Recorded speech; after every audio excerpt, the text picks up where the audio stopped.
All right, let's get started. Well, good morning. Thank you for joining us for our webinar, Trauma-Informed Techniques for Campus Police.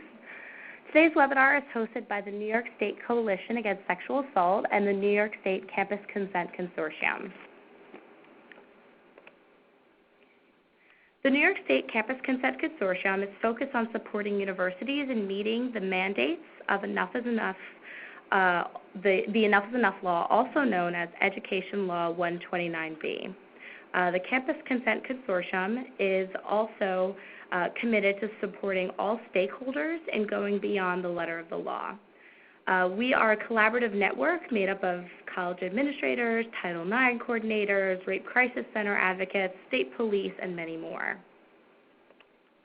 If you're interested in learning more about us, you can follow us on Facebook.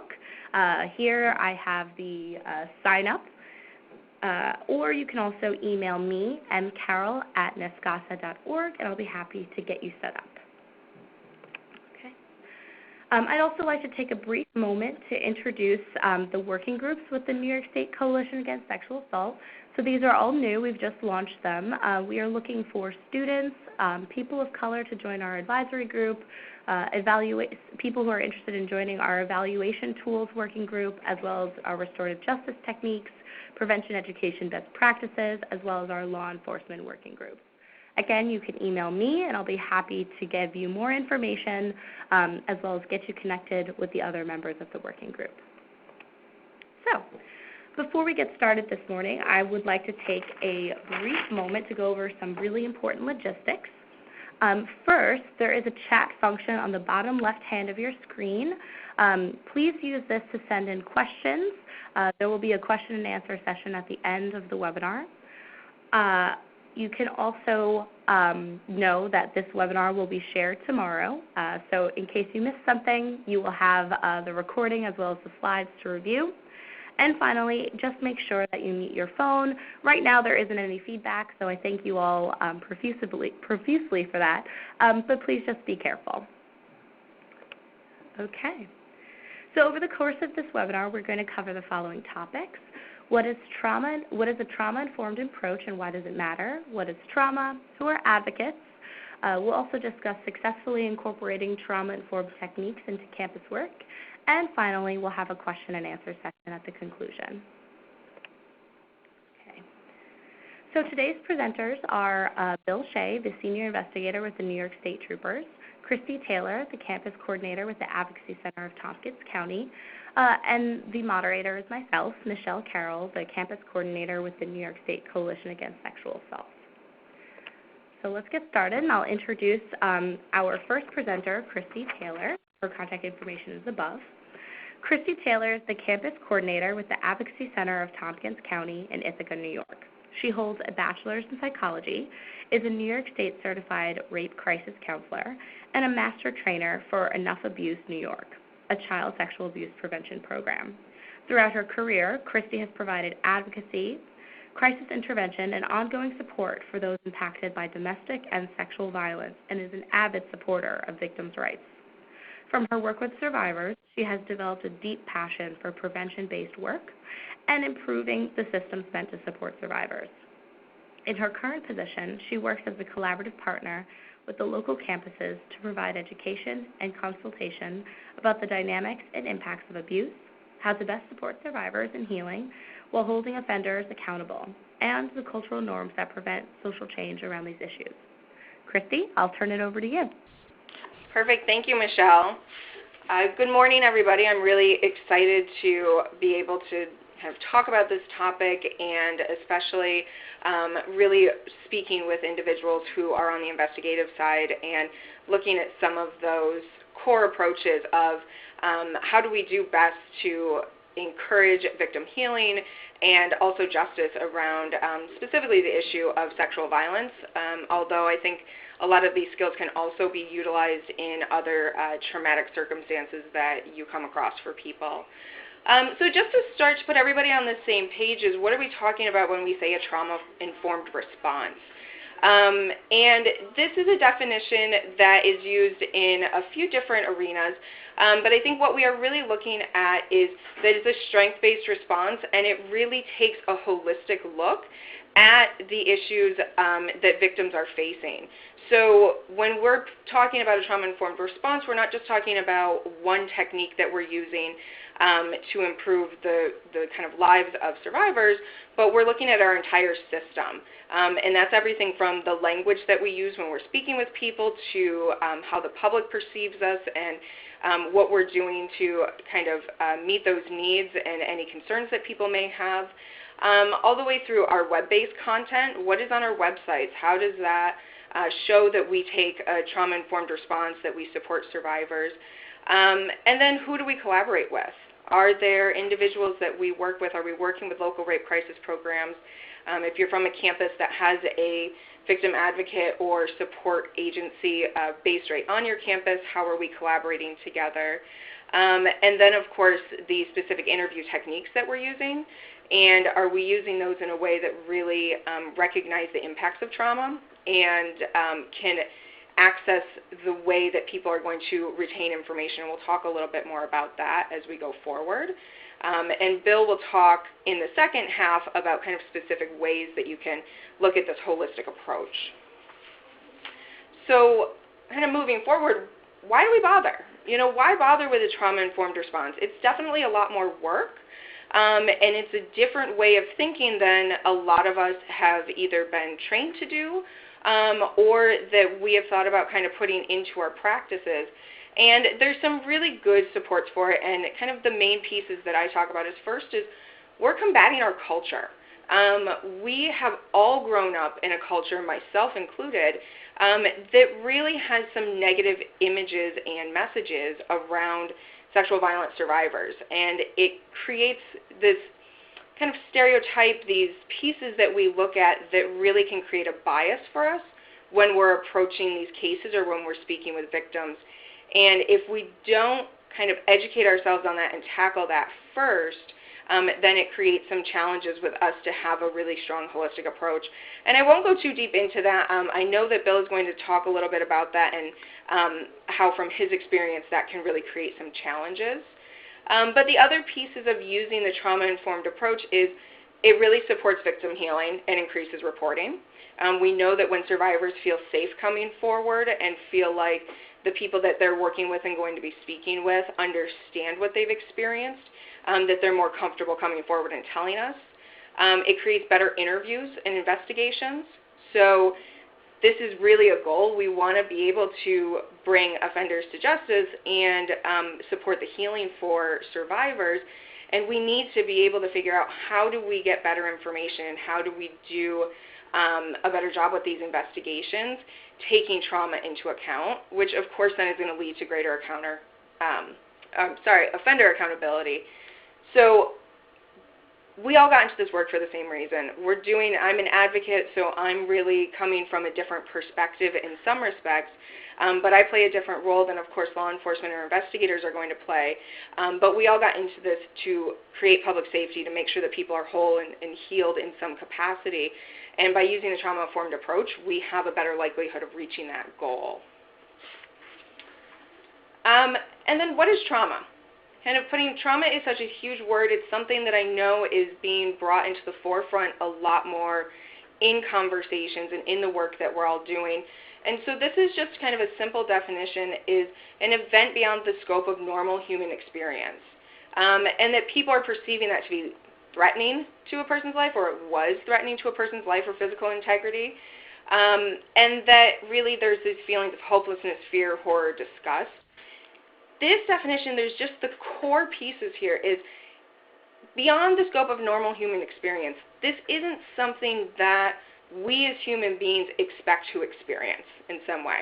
So whether that trauma is in war, whether that trauma is sexual violence, whether that's the trauma of having somebody threaten us with a weapon in some capacity, all of those things are pieces that us as human beings aren't designed to experience. And one of the ways that I think about this a lot of times is that when we grow up, we develop this toolbox of things to be able to handle when we have challenging circumstances.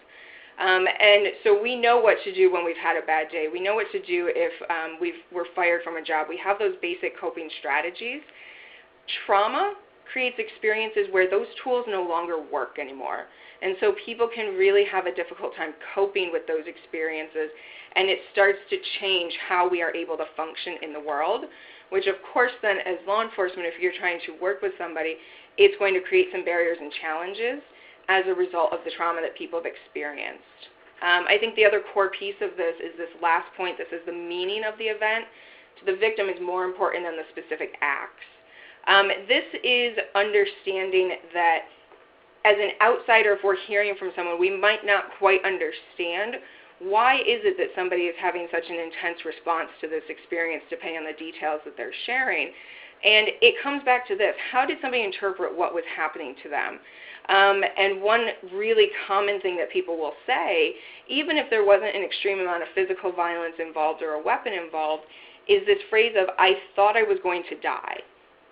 Right? So they perceived in their experience of what was going to happen is that I was going to die from this and that result. And that interpretation changes how our body and our brains respond to the circumstances, which then kind of plays out in this other way that we're going to go into. So understanding the impacts of trauma. There's no normal way to respond to trauma. Everybody responds in a different way. There's a variety of different factors that really play into how somebody may experience trauma. And so I think that's a core piece. Is we are going to talk about some typical things that happen as a result to kind of the body or the brain or social emotional health. But there isn't one kind of checklist that you would be looking at in a sense to say, okay, this is a person who's experienced trauma or this is a person who hasn't, because there's not a typical expected way that somebody's going to respond or look or behave afterwards. And that's a first really core message that we have to hold on to, because I think we make a lot of assumptions about how somebody will present to us if they've kind of quote-unquote truly experienced one of these forms of violence. So the more that we can kind of remind ourselves of that and back away from that assumption, the more that we can start to really listen and hear the person who's speaking with us. The three main areas that we're going to look at specifically for impacts of trauma today are memory. So how does trauma impact memories? How does trauma impact the physiological response of a person? And then the mental and socio-emotional health of that person. Because I think we could all agree that these three factors are going to impact our investigations and our ability to work with individuals. So first, trauma and memory. This is one that is obviously crucial when we are talking about an investigation. We need to hear from people. What is it that happened? Can you tell us what your experience was? Descriptions, timelines, who the person is, what they said, all of these really explicit details. And I think we make assumptions at times that if somebody's gone through a traumatic event, they are going to be able to give us a step-by-step recounting of what happened in their experience and in that night or that afternoon. And the reality is that as much as sometimes people want to be able to do that, the way that trauma impacts how our brain responds, it can be very, very difficult for somebody to be able to recount memories in that very specific way. And this is why. And I will tell you, I am not a neuroscientist. I am not an expert on how every little aspect of the brain works. But there is some really great resources out there to be able to kind of learn more about this. And this is the kind of basic introduction to it. So when somebody experiences a traumatic event, I think most of us have heard the concept of fight or flight, right? The primitive aspects of our brain kick in, and they kind of shift our body into this place of, are we going to fight the scenario that's going on, or are we going to try and flee from it? And when that comes in, it's this very split-second, unconscious decision that the brain will make, and then it starts to respond in certain ways.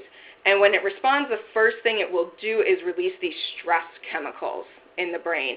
And there's kind of four main ones: natural adrenaline, corticosteroids for energy, opiates for pain, and then oxytocin, which every time I hear it sounds very counterintuitive to me because that's supposed to be the good hormone. And it is, and what it's kind of doing is trying to balance out the pain and the trauma that somebody's experiencing. It might be physical pain. So again, it's all for this survival sense. So those 4 things kick in. That's fantastic. Our body's trying to survive. But the challenge is that when those chemicals start infiltrating the brain, they influence how the brain functions and how the brain starts to interpret events. So it influences perception, it influences reaction to situations, and it certainly influences memory. And the way that it's really kind of playing on memory specifically is, one, it creates this super focus on the sensory details. So really specific heightened sense of sometimes smell or taste or hearing.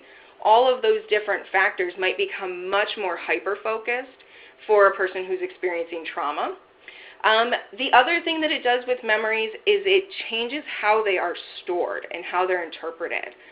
So I think the best way that I have had this described is they tend to become very fragmented and stored in different parts of the brain than if we were recalling maybe a birthday celebration where we could recount exactly what was going on because there wasn't trauma happening then.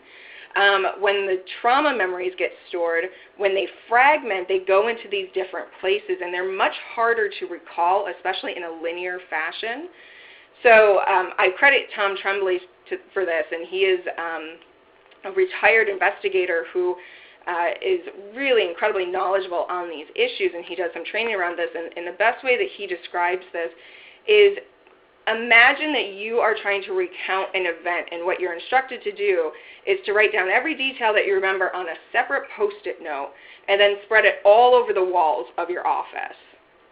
And then leave for a week, come back, and try to put that into a coherent order. And never mix it up, never be delayed, do it very quickly, and always have it perfect. This is really what it's like for a trauma survivor. They have all of their memories in these tiny little pieces scattered throughout their brain, and then they need to recall them, and what we're asking them to do is recall it in this very linear, organized fashion, which is pretty unrealistic when we look at it. So it's one of those things that we have to be aware of, that it's actually generally a sign of trauma if somebody is struggling to put things into that linear, coherent way, and we have to recognize that and understand it. And then also throw the layer in there that we know that most people delay in coming forward, especially with sexual assault reports. So this is a very complicated process, but it's something that we want to have some awareness of.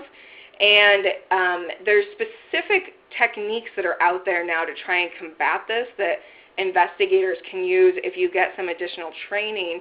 And one of them is called FETI, the Forensic Experiential Trauma Interview. There's a couple people that go around and really do this technique.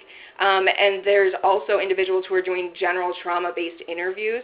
And the skills are very similar, but they really focus on the heightened sensory perceptions that we know trauma survivors are experiencing, and also this fragmented memory piece to help people kind of pull out those memories a little better. So then we talk about trauma in the body. So fight or flight, we really don't have any control over how our body reacts. When these fight or flight systems kick in, those chemicals kicked in, our rational thought centers tend to dull a little bit.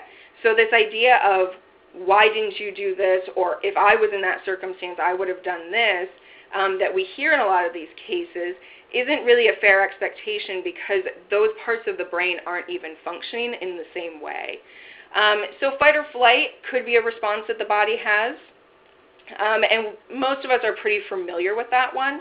Another one to listen for is this submit and negotiate, where you will hear people kind of tell their story, and they most likely will not call it this, this negotiation, but you're listening for when they tell their story as pieces that sound like they're negotiating.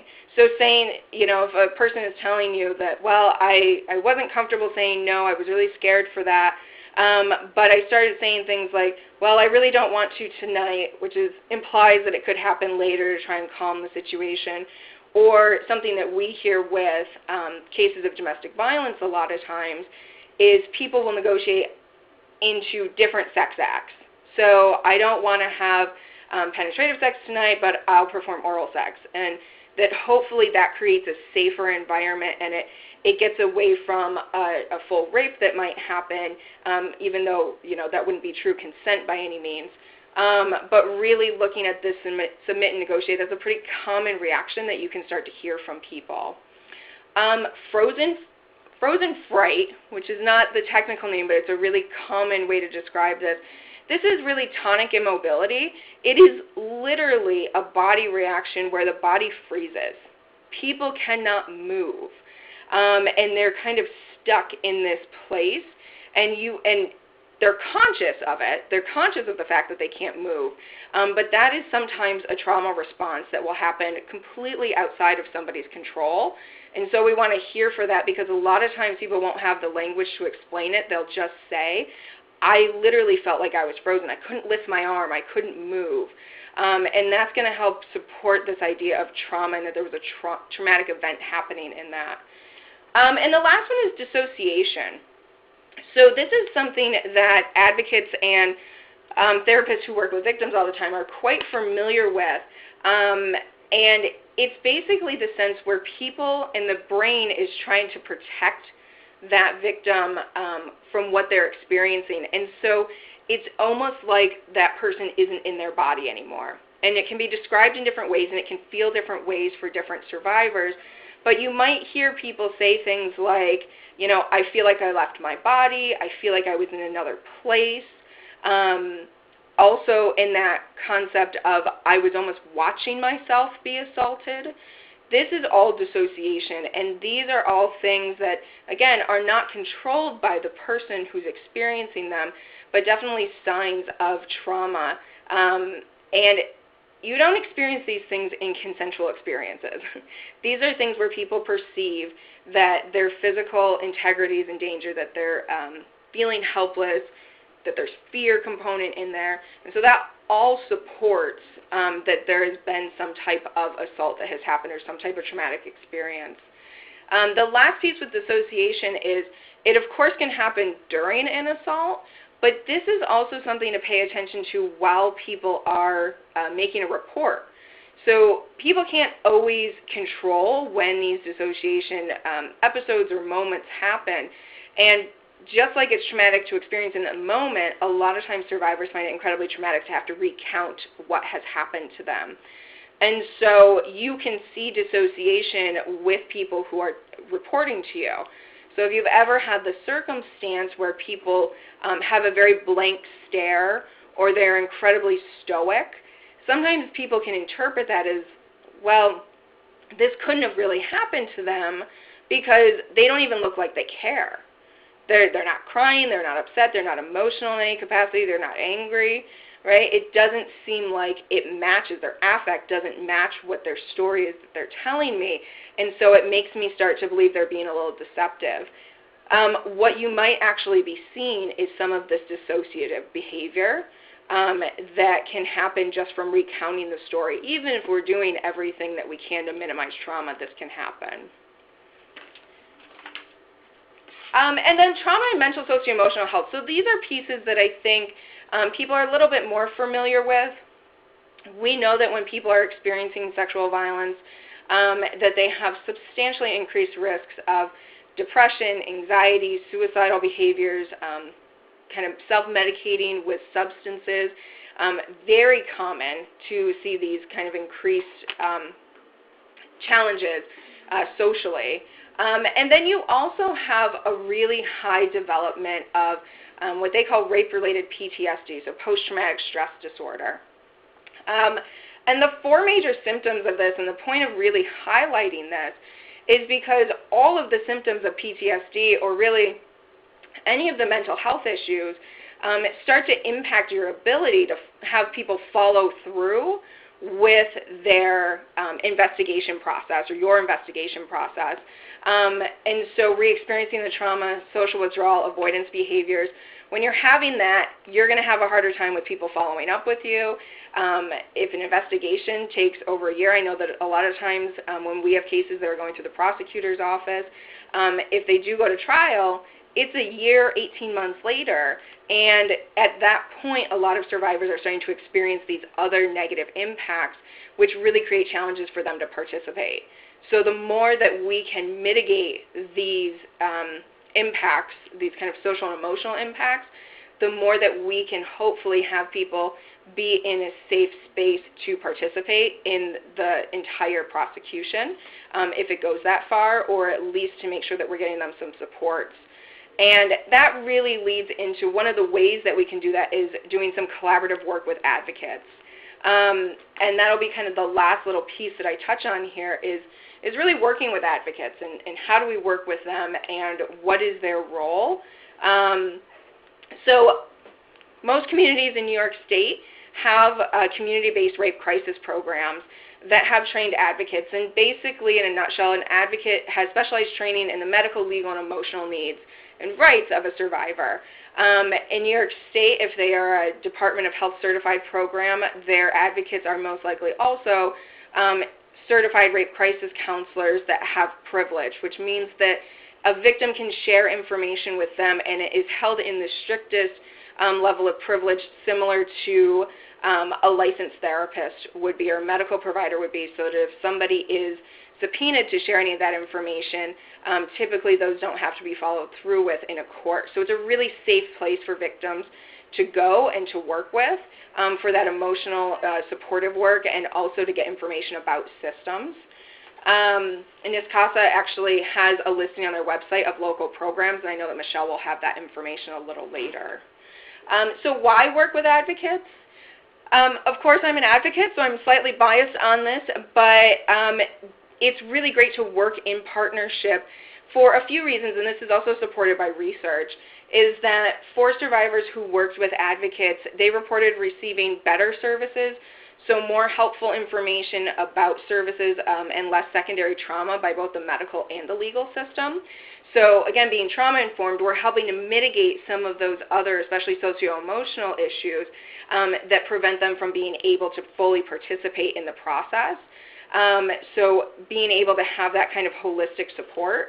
Less trauma, so this is reported over and over, and that's both with the legal and the medical system. So sometimes that's being able to have somebody with them and support them while testifying, somebody who preps them, somebody who's available 24 hours a day, 7 days a week to answer questions that they have, or just process out that they have to go to court the next morning and they really can't sleep and they're having a lot of anxiety.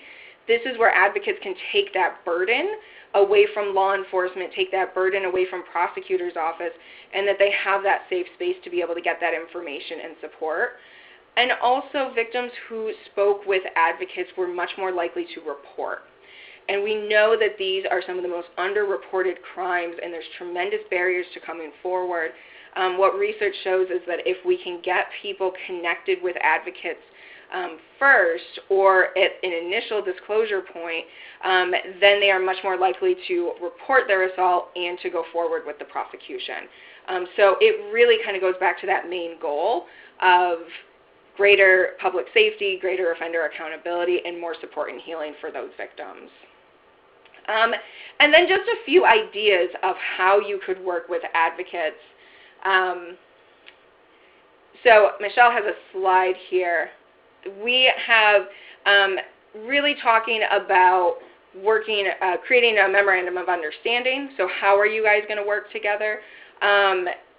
SART teams, so sexual assault response teams, sometimes called multidisciplinary teams. So it's basically bringing together advocates, law enforcement, sometimes Title IX coordinators, anybody who would be involved in that system so that everybody's on the same page and we're having a cohesive response and cohesive messages to victims.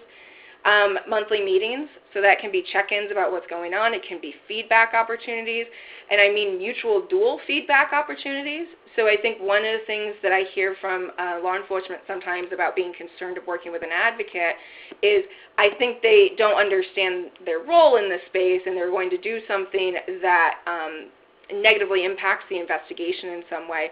And so have those conversations, work on training each other, have the memorandums of understanding about what works and what doesn't, what's a problem, and really just have that open communication.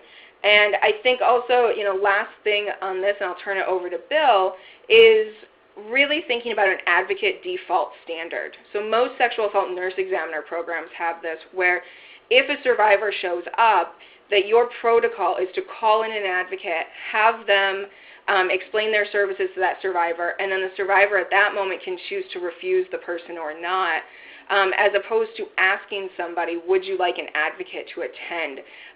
What we find is that people feel like they're being a burden, and so they'll say no, even though if somebody had actually shown up first, they would say yes, and they would find that supportive and helpful. So really thinking about that as a model and approach and talking with your local programs. So thank you so much. I'll be back to answer questions at the end, but I'm going to turn it back over to Michelle now. Okay. Thank you so much, KRISTI. That was extremely helpful. Again, please don't forget to share your questions using the chat box on the lower left hand of your screen. I'm collecting questions, and we'll return to them at the end of the presentation. So now I'm going to introduce Bill Shea. So Senior Investigator William J. Shea is in his 20th year as a New York State Trooper. He is currently the Capital District Coordinator for the New York State Police Campus Sexual Assault Victims Unit. Prior to this assignment, he was a member of the Troop G Major Crimes Unit. He was promoted to the Bureau of Criminal Investigation in January of 2005, and since that time, he has worked as an investigator in New York City, Long Island, Westchester County, and the Capital District. He has extensive experience and training in sexual violence investigation. Okay, Bill, I'm turning it over to you, and you can get started. All right, thanks, Michelle. Good morning, everybody, and thanks for listening in. So I made up a slide about my philosophy, and what I was thinking about when I wrote this was that it's a reality that for one reason or another, the vast majority of sexual violence investigations don't end up in a criminal conviction. So with that in mind, as law enforcement professionals, we need to shift the focus away from getting the bad guy at all costs and start focusing on what the best interest of the survivor is. So what I'm saying is that sometimes an arrest is the way to go, and other times it may not be. Before I get started talking about all these things, I just want to point out that I'm going to reference sexual violence from the perspective of male offender on female victim. And although this is the most common way that it happens, I want to acknowledge that victims and survivors of sexual violence come in all genders, ethnicities, and sexual orientations. In fact, I think the LGBTQ community has much more hurdles to overcome when dealing with these situations. So I'm going to refer to the acted on party as the victim, but I also want to acknowledge that some people may prefer the term survivor. So I'm only going to refer to he and she and victim as a matter of my convenience for this conversation. So next slide. Okay. Overcoming stereotypes. We live in a rape culture in the United States and probably the rest of the world. This is the reality of the world that we live in. Somehow victims are prejudged in society, and it's something that almost always happens with sexual violence. Some of the first things that people ask when a sexual assault takes place are, what was she wearing? Or how much did she have to drink? Or things like, what did she think was going to happen when she went there with him? Now, these questions aren't automatically asked of an assault victim or a robbery victim. We don't ask, why'd you leave the vault open to the bank manager after he reports a bank robbery? So just because the victim may have been dressed a certain way or may have consumed too much alcohol, that doesn't lessen the suspect's culpability for the assault. Now, I don't want you to get the wrong idea of what I'm saying here, because as criminal investigators, we absolutely need to collect all this information. but it should be addressed in the course of collecting every detail of a case and should always be secondary to the facts of the criminal action that took place. So let's talk for a minute about false reports. In my experience, this is the single biggest misconception about sexual violence. This is the one thing, if you don't take much else away from what I'm telling you, that I hope you will remember. While there are certain cases of false reporting, it's certainly a factor in what we do. It's not the epidemic that some people would lead you to believe. Nationwide studies indicate that the rate of false reports is between 2 and 8%, which is kind of in line with the stats on other types of crimes. When we as investigators make judgments about what happened in the case before we know all the facts, I believe we then kind of try to prove our hunch, and we don't always follow where the evidence leads or explore every avenue that we could in the investigation. So trauma often affects the way victims present to authorities, and this can be misinterpreted by investigators as the victim trying to be untruthful or trying to hide things. Trauma-informed investigation tells us that there are physiological reasons for the victim's trouble with linear memory. When we utilize trauma-informed techniques, we don't try to poke holes in the victim's story, but rather we focus on the suspect initially. In my experience, most victims don't have obvious injuries, and most victims don't physically resist their attacker. So it's important to remember what KRISTI was saying before about fight, flight, or freeze. This is very common. And always remember, anyone can be the offender. It could be a police officer, a college professor, a member of the clergy, even a captain of the football team or a student body president. So don't assume that a certain person is beyond suspicion. Always, always follow the facts. Next slide. I want to speak a little bit about acquaintance rape. Acquaintance rape is much more prevalent than stranger rape. A Department of Justice study reports that 82% of rapes were committed by someone that the victim knew, even if it was just briefly or casually. I think that society as a whole sometimes views rape by someone the victim knew as kind of less of a crime than the much less frequent occurrence of stranger rape. I think that even law enforcement shares that opinion to some degree. What we have to focus on are the facts of the case. As criminal investigators, it's not our job to gauge the severity of the offense or worry about the punishment. That's the job of judges and juries. Our sole focus should be on the determination of the facts of the case and presenting our findings to the district attorney. The difficulty in prosecuting an acquaintance rape is not in proving that the sex act took place, but in proving that the sex act was non-consensual. Next slide. So Start by Believing. Start by Believing is a great campaign by End Violence Against Women International. If you go to their website, they've got a great deal of information and links to really good training opportunities, and I strongly encourage all of you to check it out. But Start by Believing, it's really a simple concept. Don't prejudge a case. Go into every investigation with an open mind. All reports should be taken as valid unless or until actual evidence proves they aren't.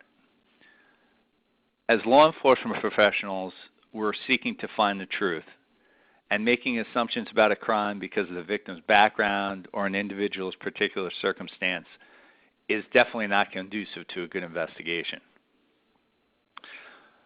Now, there's certain things that are common to victims of sexual assault, and one of these is delayed reporting.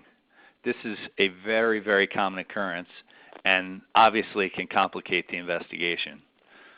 There are a multitude of reasons why a victim may delay reporting, and when you're conducting a trauma-informed investigation, you'll be cognizant of these reasons. Delayed reporting should not be considered a reason to dismiss an allegation, ever. A victim's inability to recall certain details or their confusion about the sequence of events is common, and it occurs as a result of trauma. You know, KRISTI was referring to that in the previous segment. In my experience, law enforcement officials often misinterpret this inability to remember things as, you know, an act of deception on the part of the victim, or that they're lying somehow. It's important to recognize that there's no normal victim response to trauma, and therefore you, as the investigator, can't have any kind of concrete expectations as to how a legitimate sexual assault victim will act when you speak to them. In my personal experience, I've had victims who are crying, and I've had victims who are laughing, and I've had victims who acted like the situation was no big deal. And these were all cases that were proved to be legitimate. So the victim's demeanor doesn't prove anything in and of itself. Next slide. So prior to the institution of the Campus Sexual Assault Victims Unit, I had quite a extensive background in child sex abuse investigations. Nationwide, there's a great deal of training and best practices in place that have been developed for the investigation of child sex abuse. And of course, I attended a lot of training, and I really embraced the best practices, and they really served me well, and I had a great deal of success in investigating these types of crimes. And what I found in my education for college-age sexual assault victims is that the best practices are really similar for adult victims, for the most part, as they are for child victims. So as KRISTI stated earlier, trauma physically changes the brain. It triggers the release of certain chemicals which influence perception, reaction, and memory. And traumatic memories become fragmented. Memories of a traumatic event are stored in the brain differently than regular memories. And subsequently, when we as investigators ask victims to start at the beginning and tell me everything that happened step by step, a victim of trauma will often have a great deal of difficulty with this. One technique that's being tried is to bring the other senses into an interview. So asking the victim, you know, not only what can you tell me, but what did you smell, what did you hear, things of that nature. And sometimes utilization of the other senses will trigger memories that otherwise wouldn't be brought up. So prior to me being trained in trauma-informed investigation, I recall oftentimes telling a sexual assault victim something along the lines of, I'm having a little trouble with your story. And I realize now that my demeanor and the way that I was asking the questions of the victim was essentially a re-victimization for that survivor. Next slide. So a National Sexual Violence Resource Center statistic reports that 90% of college sexual violence isn't reported. Now, I'm going to go out on a limb and state that somewhere in that 90%, there must be victims who want justice and would report in a perfect world. Victims often don't come forward because they find themselves in situations that they're embarrassed about. This is a big impediment to reporting to the police because they feel society is going to blame them, and they feel like partially responsible for what happened to them. So victims who confide in close friends or family members, they're often re-victimized by the family and friends who say things like, "What did you think was going to happen?" or "How could you be so stupid?" So it's really not a stretch to say that when even your best friend has a problem with the story that you're telling, you're not going to be too eager to report it to the police. So this is when trauma-informed techniques become so important. we as the police investigators, and hopefully everyone involved in the legal process, we should try to, wherever we can, to give power back to the victim and some sort of bit of control.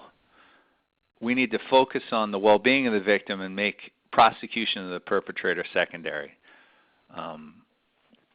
It's because, like I was saying before, the reality is these cases are difficult, and if we focus on just trying to arrest somebody and make them pay for what they did, you're losing sight of the fact that you might be, quote unquote, throwing the baby out with the bathwater, and then the victim isn't getting what they need to heal properly, and that should be the most important thing.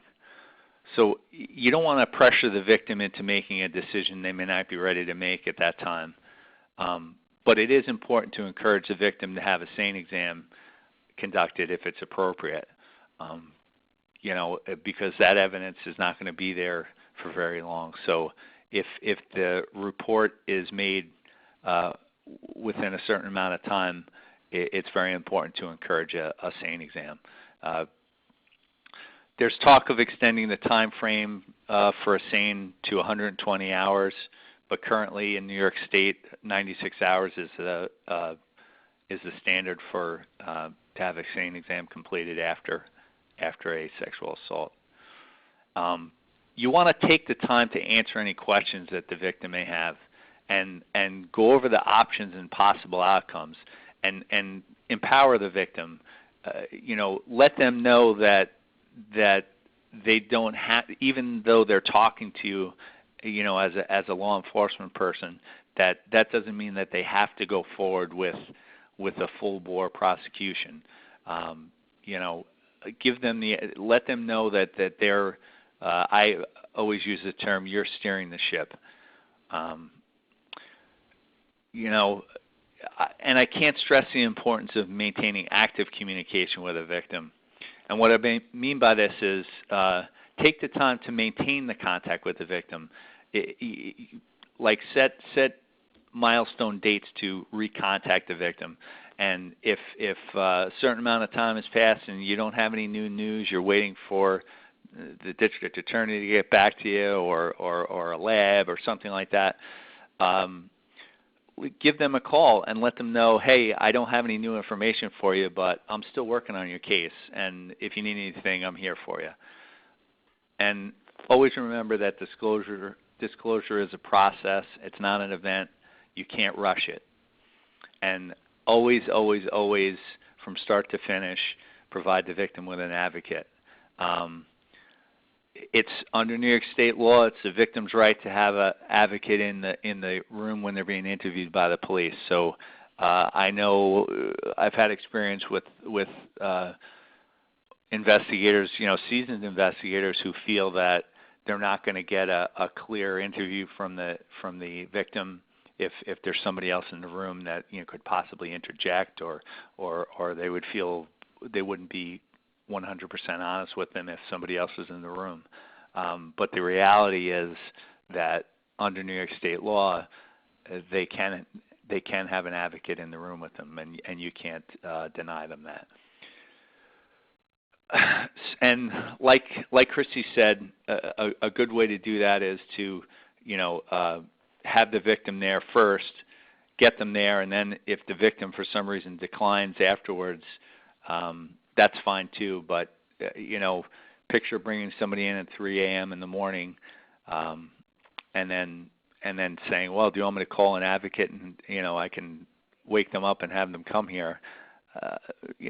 That's, a lot of people might say, nah, don't bother them, but in the end they probably would, could get a lot out of having them there. So make the default thing to automatically call an advocate and not just check the box that I asked them, because if you ask them at 3 o'clock in the morning, there's a good chance that they may say no, even though they might want one. Next slide, please.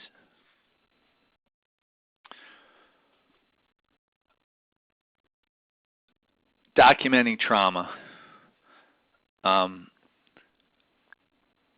One of the things that I'm very interested in that has come about as a result of trauma-informed investigation is the documentation of trauma for the use in a criminal case. People don't experience trauma or exhibit symptoms of trauma from consensual sexual activity, generally. So by documenting these symptoms of trauma, we as criminal investigators can bolster the evidence in a sexual assault case. Although it can't be used as independent evidence in and of itself, the documentation of trauma can be used at trial in conjunction with the testimony of an expert witness who can conduct an examination of the victim or can just give an expert explanation in front of the jury on the general effects and symptoms of trauma, and then let the jury decide if the victim was experiencing trauma. And this can be used as extra evidence to bolster the case. It's also important to acknowledge trauma when interviewing victims. Let them know that you're aware that the conversation may be hard for them, and as much as possible, let them tell you what happened without interrupting them. Listen to what their concerns are, and remember that their perception is their reality. So although you may not think what they're saying is that important, they may think it's a life and death matter, like KRISTI was saying before. Address what may be bothering them, and don't be dismissive. Don't lie to the victim, and follow through with what you say.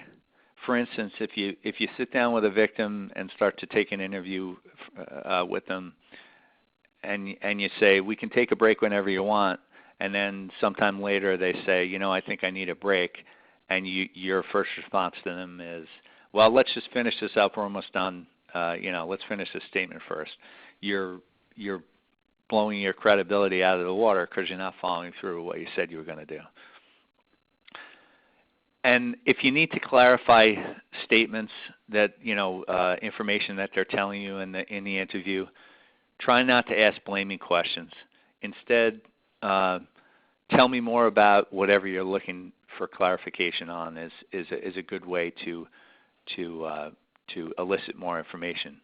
And the reason for this is twofold. Not only is it non-blaming to the victim, but it also doesn't pigeonhole the answer. So if you ask them, tell me more about this, they may give you useful information that you weren't even asking about. And always have patience. A good interview is not rushed. And be aware of your body language and things, because little nonverbal cues like looking at your wristwatch could potentially negatively impact your ability to conduct a quality interview. Next slide. So he said, she said cases. These are the cases where the victim comes and you have little or no physical evidence. And these types of cases are often considered to be a non-starter without a confession from the suspect or evidence from a pretext communication. So, like a controlled phone call or social media contact where the suspect makes inculpatory statements. So this, that's been the kind of the standard in the past is well, there's no evidence, it's his word against yours. But this doesn't have to be the case. A good sexual assault investigation focuses primarily on the behavior of the suspect, not the victim, like I said before. So it's important to collect information on all the parties involved in order to conduct a thorough investigation. But you want to leave the victim blaming to the suspect's defense attorney.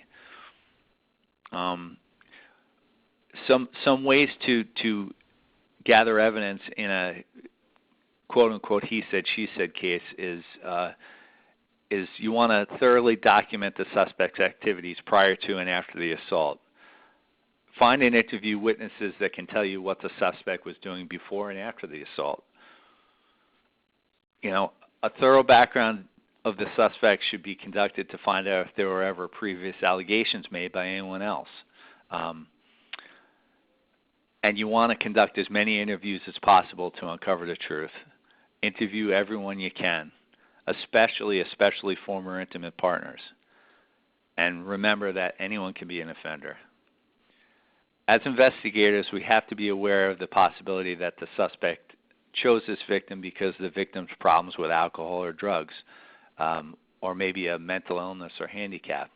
That's a reality that someone who is a quote-unquote predator will prey on people who they perceive as somebody who has a diminished capacity to be believed. So when this person comes in that may have some sort of mental disease, and they tell you this story, you want to follow the evidence and don't prejudge the case. And a thorough investigation will hopefully determine if the suspect isolated the victim, and if there was a significance to the location of the assault. Next slide. Sexual assault and domestic violence, they often go hand in hand. And as investigators, we need to be aware that where one violence against women crime is being committed, there's usually a history of other crimes. And one of the most prevalent precursors to sexual violence in a relationship is stalking and controlling behavior of the victim, towards the victim. So in addition to traditional stalking, stalking can occur utilizing mobile devices and social media. A good sexual assault investigation explores every possibility and recognizes that even information that's not contemporaneous to the crime can be of some value. So because of the difficulties in making a case with a sexual assault investigation, there's sometimes a rush to come to a quick conclusion. And these actions can be a self-fulfilling prophecy. You need to, as an investigator, you need to take your time with the case. There's no reason for a sexual assault investigation to be opened and closed in a day or two. That's just not a good investigative technique. And in my personal experience, I've often gotten case-making information weeks after the initial report of a quote-unquote he said, she said case. So don't be in a rush to close it out. So in conclusion, I just want to go over the points that I tried to make here in this brief overview of trauma-informed investigation. Start by believing the victim and be aware that trauma may affect how the victim is able to explain what happened to you. Try to give some control back to the victim and realize that police are intimidating even when we're not trying to be. And then focus on the actions of the suspect just like we would in any other case. And don't blame the victim or look to poke holes in their story unless or until a thorough investigation leads you there. And then document the victim's symptoms of trauma and always take your time. Thanks. Excellent. Thank you so much, Bill, and thank you, Kristi. That was a really excellent conversation. I know we've covered a lot of information, and I've received quite a few questions, so I'd like to jump into the question and answer session just for a few minutes so we can start addressing the questions that came through the chat box. So this question is for the both of you, Kristi and Bill, and it's about how drinking and the drug culture at universities can make it difficult to solve investigations. Can either of you speak to how to work with either a victim who was drinking or on drugs during the assault? Yeah, so this is Kristi. I can speak a little bit to kind of a supportive approach, and then I think Bill can talk a little bit about actual investigation and some of the things that you might want to look at. I think one key aspect to understand is that we have to approach that victim with the understanding that they are probably intensely blaming themselves. Our culture is really victim blaming when it comes to somebody willingly engaging in drinking or drugging behaviors, and that kind of expectation that what did you think was going to happen, or why did you put yourself in such a dangerous situation. And I think we have to be really careful that even if that thought comes into our head, to not convey that in any capacity, because it's immediately going to shut that victim down from wanting to engage in the process. And so from a supportive place, it may be important to validate for somebody that even if you've chosen to drink or use drugs, that one, it's not your interest to prosecute anything for that, but two, that it doesn't give somebody the right to take advantage of that situation. Also recognizing that a lot of times offenders will intentionally use alcohol to create vulnerabilities in a person. So I think from a victim support standpoint, that's where I go to, and I'll kind of turn it over to Bill as far as actual investigations. Okay, so, you know, I think Kristi made a bunch of good points there. First of all, you got to do a thorough investigation and find out, you know, what were the circumstances of the drug and or alcohol use.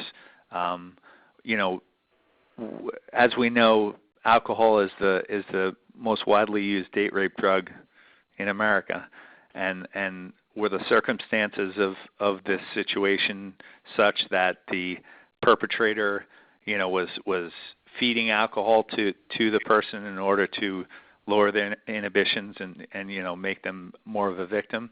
And this is where the thorough investigation comes in and talking to other people. Also, you got to consider were other drugs used. You know, so if a SANE exam is conducted, you want to get a drug-facilitated kit done so that you can do a blood test and see if there's any other drugs going in the victim system that might have facilitated the attack. And one other thing that Kristi touched on was the fact that people might be less inclined to disclose things if they think, you know, especially if it was illegal drugs, especially, you know, they'd be inclined to leave that part out because they feel like they're going to get arrested for using cocaine or you know, whatever the drug is. But that's kind of a rule of thumb in criminal prosecutions of cases like these, that we're much more concerned with the, you know, felonious sexual assault than we are any kind of recreational drug use that may have occurred. So it's important to let that person know that you're focused on the sexual assault and you know, and you have an agreement with the district attorney's office that you know, you're not going to get in trouble for whatever kind of voluntary recreational drug use went on.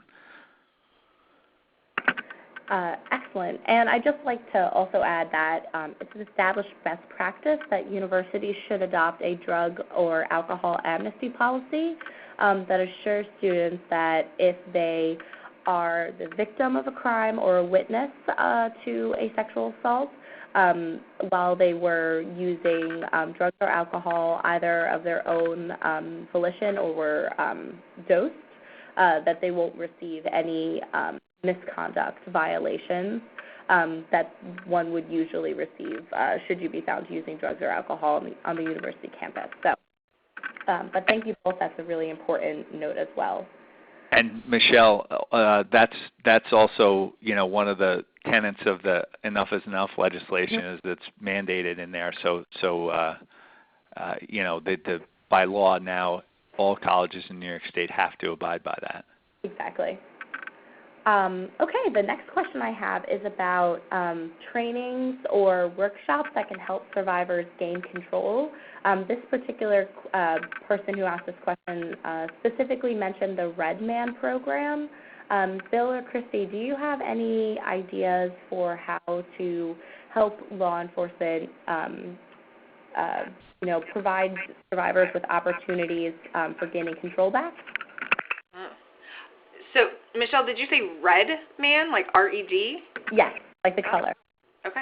So I've never personally heard of that program. That's interesting. I will look at it. I think, for survivors to gain control back, it's really individual as to what they're looking for. Some survivors find a lot of strength and healing in programs that are self-defense focused and kind of that physical aspect. And other people find that blaming and harmful. So I think one of the pieces that I encourage is really working with kind of hearing from survivors, what is it that feels helpful? And then have kind of a variety of different options available.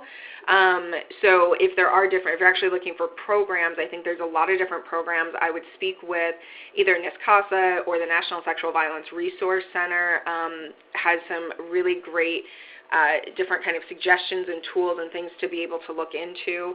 I also think having support groups and opportunities for victims to get involved with activism is something that I have heard from a lot of survivors is incredibly healing, to be able to not necessarily share their story. Some people find that healing, some aren't ready for that, but to be able to speak out about systems that they feel like aren't helpful or healing and be able to try to have an opportunity to maybe change some systems for other people. I think that's something that people have found to provide them a lot of kind of mission or power and kind of healing through that.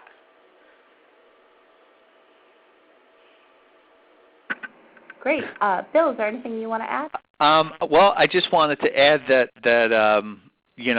in dealing with all the colleges in the Capital District here, I know there's quite a few on-campus, affiliated with the on-campus clubs. There's an opportunity to get involved in groups that would empower victims, but also some of the service organizations are starting sexual assault support groups. So I'm sure you're aware of all of them as well, but if anybody wants to contact me or you, for the Albany area, we could definitely put you in touch with a bunch of people. Excellent, great. And so this will just be the last question before we end for today. But Kristi, can you talk a little bit more about how a rape crisis advocacy center can work closely with campus police and how maybe those two organizations can develop a relationship? Sure. So I think this is a time that people are really primed for being able to kind of collaborate with the communities when you're talking about the Enough is Enough legislation that has come out that has also in some cases provided some additional funding to local community-based programs to better support the campuses and campus police departments. I think the first step is really identifying who are your community partners, who are the people that provide these services. And I will say in some of the smaller communities, they are substantially less resourced. So the way that they can work together might look a little different. But I will speak from my perspective is that most rape crisis programs are very interested in partnering with the campus-based programs and haven't always felt like there was an opportunity to kind of create that partnership. So I would say first step is really identifying who are your rape crisis advocates in your community and reaching out to them and seeing if there's an opportunity to sit down and talk together, and you having some ideas of what would be helpful or where you feel like some of the barriers or concerns would be, and then asking them what is it that they could provide as a support, and creating some of those kind of clear policies and protocols of how do you work together. Express any of your concerns.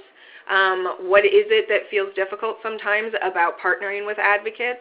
And I would be really upfront and frank and allow them that same opportunity of what might be some concerns that they've had working with kind of a public safety office or a law enforcement office, and coming at that from a standpoint of the better we can learn from each other, the better that we can work together to accomplish that same overarching goal of supporting victims. And in most cases, programs are minimally going to have a 24-hour hotline that you could get connected with or get a survivor connected with. But most of the time, there's also advocates that are available 24 hours a day, 7 days a week to assist a victim through a sexual assault exam at the hospital, or if you are working with somebody and they need to make a report, being able to come and provide the emotional support, help do follow-up, explanation of what's going to happen next. All of those things that can be really time-consuming for law enforcement to be able to do. Those can be roles that advocates play. They can also sometimes do training and education. So if you're looking for, this was a really, really quick overview of this topic, you might have community-based advocates that are able to spend a little bit more time having some more in-depth discussion about this and speaking from the victim perspective. Great.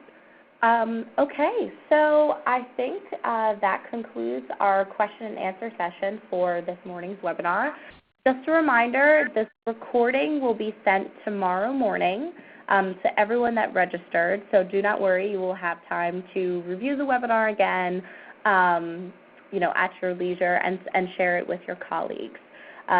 So thank you all very much. I hope that this webinar was helpful to you, and I look forward to connecting with you in the future, and I'm sure KRISTI and Bill also feel the same. So thank you very much, and have a wonderful rest of your morning. Absolutely. Thank you. Yeah, Bye, thank everybody. you. Take care.